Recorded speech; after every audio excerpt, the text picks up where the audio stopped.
At least 16 killed, dozens injured as suspected tornadoes hit Missouri and Kentucky. Roofs peeled off buildings and trees, and utility lines were toppled. The fire chief says at least 20 square blocks of St. Louis was damaged.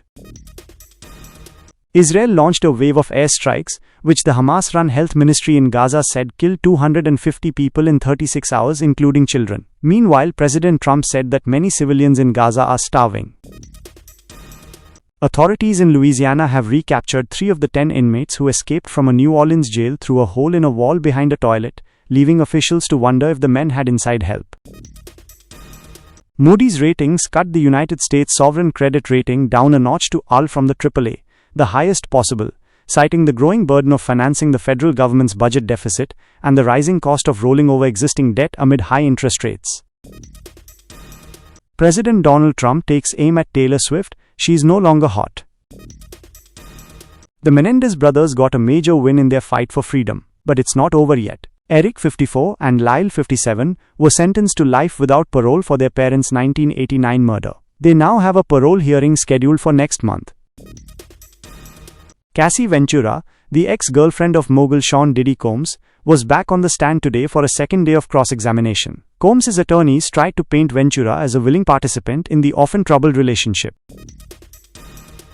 The Trump administration is working on a plan to permanently relocate up to 1 million Palestinians from the Gaza Strip to Libya.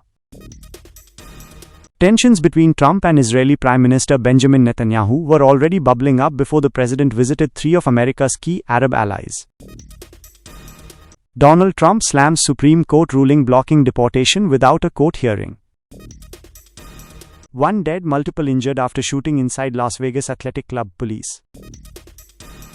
A Russian drone hit a civilian minibus in Bilopilia, northeastern Ukraine, early Saturday morning local time, killing 9 people and injuring 4 others, according to the Sumy Regional Military Administration. The bus was en route to Sumy, not far from the Russian border, and was struck at approximately 6:17 a.m.